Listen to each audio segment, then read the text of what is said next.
So, ito pala yung park dito sa Chunwan, guys. Ayan. Pwede mong uyog-uyogin yung car. Ayan, ganyan. So, ito kami, guys. Nandito kami sa park. Ayan.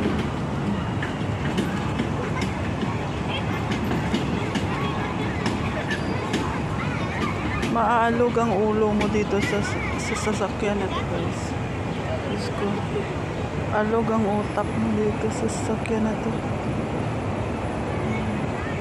Pinasyal ko muna sila dito, guys, kasi kakahanap lang namin ng ink ng printer namin kasi may print ako. So, ayan. Ay, Diyos ko.